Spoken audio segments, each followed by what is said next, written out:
What's up, y'all? Yes, I'm still a hot mess. I was gonna wash my face before I started vlogging, and then I realized how late it was, and I was like, no, gotta get to work, and I gotta make some things happen. So, what the plan is, will this sit up here? I think I'm gonna have to get a new tripod. I love the one I've got, but it's not tall enough. And this lighting is trash. What am I whatever, we're just gonna deal with it. So I'm gonna make Axel's lunch, which includes a peanut butter and honey sandwich, some french fries, because he wanted to finish off the bag, and a greens-filled smoothie. And then I'm gonna share with you just my really easy dump in a crock pot chili recipe for meal prep. And then I'm gonna be making some gluten-free vegan biscuits that are delicious. Let's get started.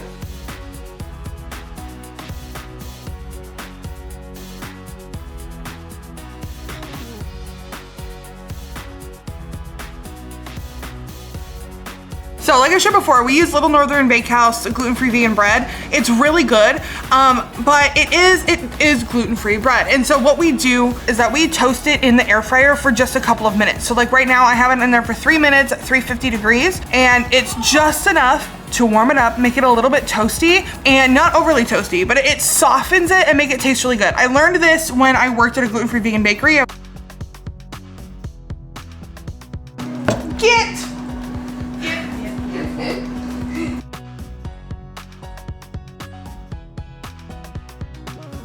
See, nice, white, delicious looking bread.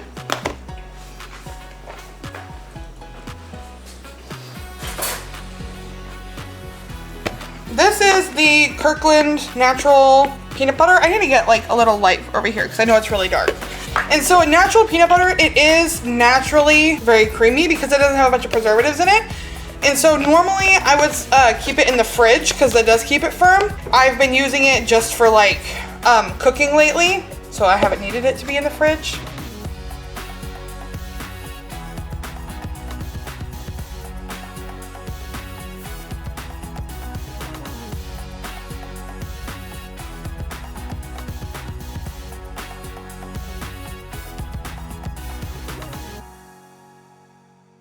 We always cut in triangles. It's the only correct way to cut a peanut butter and honey sandwich.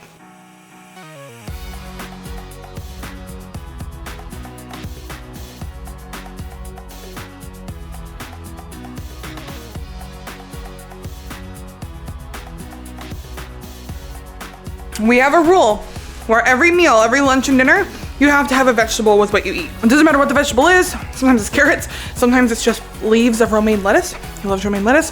We just have to have a vegetable. What he likes to do for his vegetables is to have a smoothie because we load it up with greens. So that's what we're gonna do next. So step number 1 is greens. Oh. You can sit down and eat food. Load it up really full of greens. We get a banana, which is why I keep these brown bananas. This would go in the freezer, but since we're about to make a smoothie, it goes in the smoothie.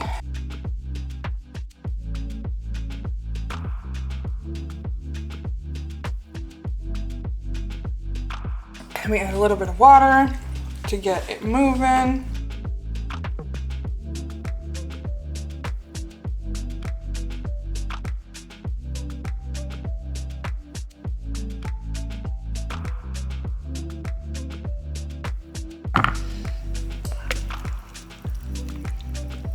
Is it ice cream? Looks like ice cream. I need to give myself a spoon. Ta-da! Normally he uses straw, but today he's using a spoon for some green ice cream.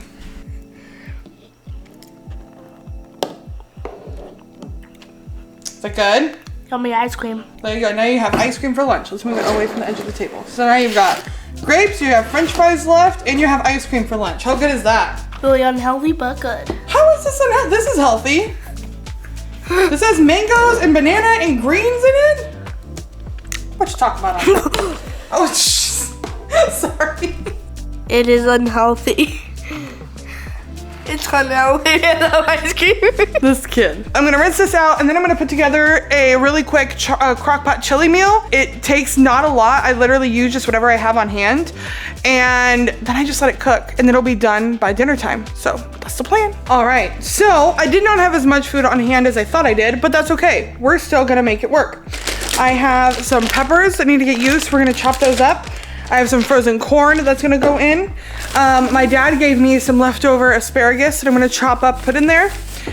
We've got nutritional yeast, so this looks like coffee. It's not. It is my storage container for nutritional yeast. And if you've never tried it before, it's delicious. It's very similar to like Parmesan cheese. It has that very, it's really, really good.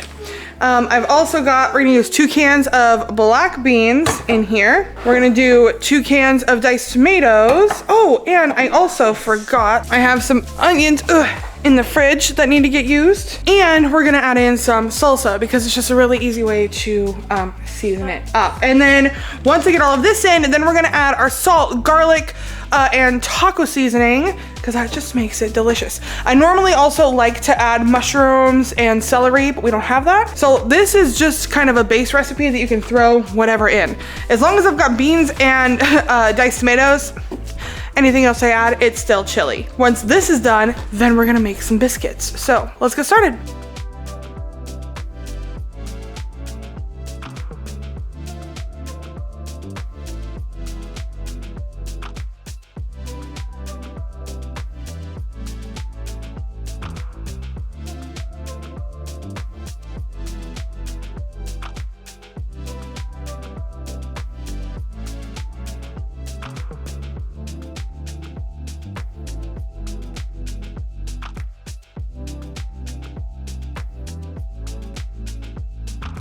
I decided I'm not gonna use the asparagus because I wanna save this for, to roast a little bit later today, so.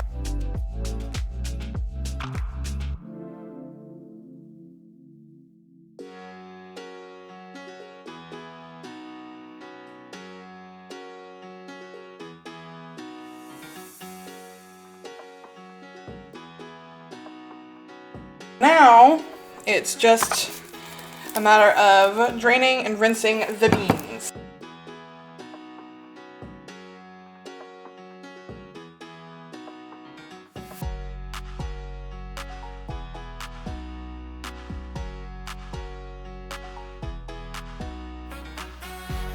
Add is the nutritional yeast. I have a scooper in here from my protein powder, which is roughly 2 tablespoons. So I just take a scoop. I sprinkle in a couple. The Spice Islands taco seasoning from Costco.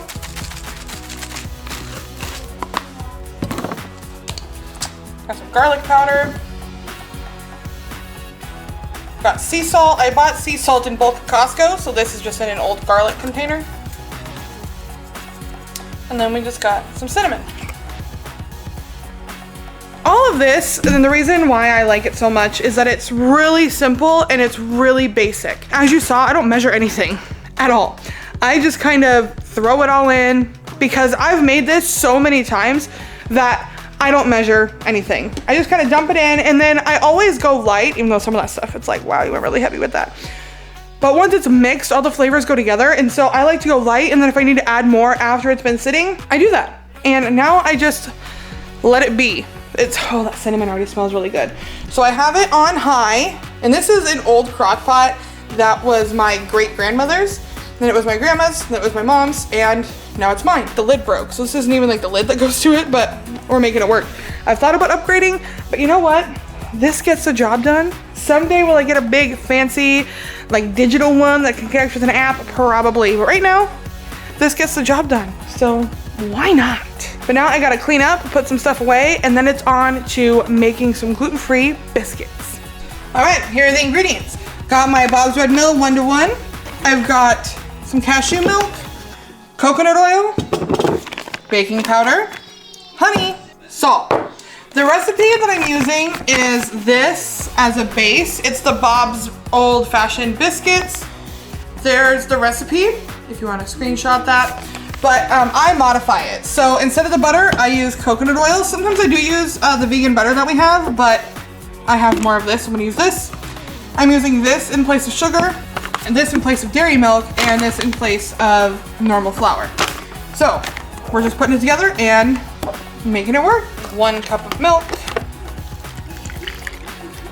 1 tablespoon of sugar. It calls for 1 tablespoon of sugar, but since I'm using the honey, I am going to actually use 2 tablespoons of honey.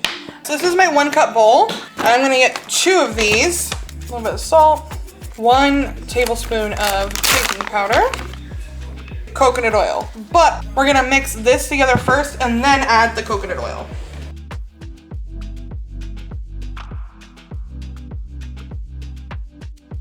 And then I can also grab my little pastry knife scraper thing. We're gonna use that in a second. We're gonna go in and get the coconut oil. And just like with the chili, this isn't super like measured. And I have found that I just kind of err on the side of a little bit extra is okay because it is gluten-free. And the gluten just really soaks up all of that liquid. I just like to just chop it up and mix it that way. So ideally it would have been cold. The coconut oil would have been more firm, but we're just working with what we have because we are busy. I just chop it until it's like little crumbs in there.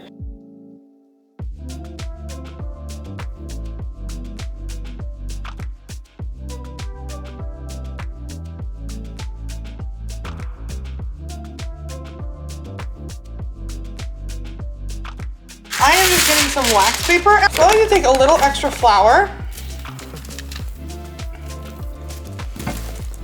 dump it on. It will be crummy. That's okay. That's normal because we're going to knead it.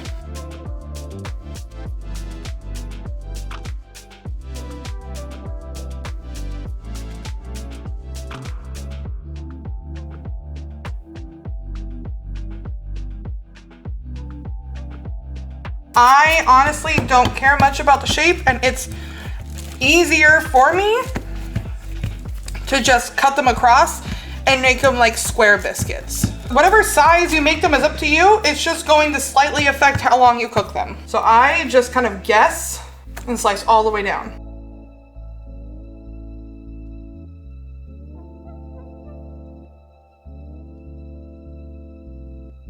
So I'm gonna be using my little convection oven. This is the only dish I have that fits in there, so this is what we're gonna use. I do also have some silicone containers, so I can't make very many at once, but that's okay.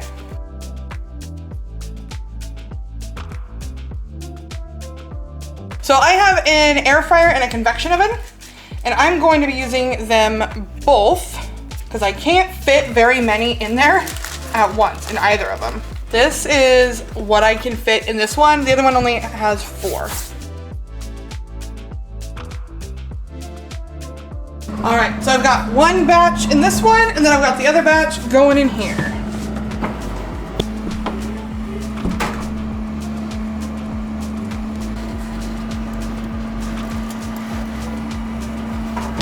They need to be in there for 12 to 15 minutes, but since they're in the air fryer, it's a convection oven. And so there's air moving around inside of it, which means they're gonna bake a little bit faster.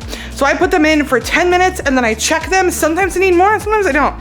It's a little weird how that happens. All that's left are these right here. So these will go in the next batch. And then I will show you what they're like when they're done. All right, the biscuits are done. So these 4 are from the air fryer. These are from the convection oven. I like, the air fryer just works so much better than the actual convection oven. There's chili in the crock pot. I have the last batch of biscuits in the air fryer right now. And that is about all of the food prep that I'm going to do today. Those are kind of like the staple things that we eat on a regular basis that we always keep on hand. Oh my gosh, y'all, I almost completely forgot to show you what the chili looked like now that it's done. Hiding in here, it's trash. But it's really good, nice and thick. The nutritional yeast absorbs a lot of that liquid. So it's, it looks so good. I'm so excited to have this for dinner. What I like to do is I add a little bit of sour cream if I have some, or some unsweetened coconut yogurt with some guacamole. And I eat it like with chips, or maybe I'll eat it with the biscuit. I don't know. We'll see. I have options now, which is actually rare. Oh, good Lord, that was a Hot Wheels car. Scared the crap out of me. But anyway, I would love to know, what are some staples that you have on hand all the time that make your life easier? Drop them in the comments. Maybe we can inspire each other to try something new. And I will see you guys tomorrow.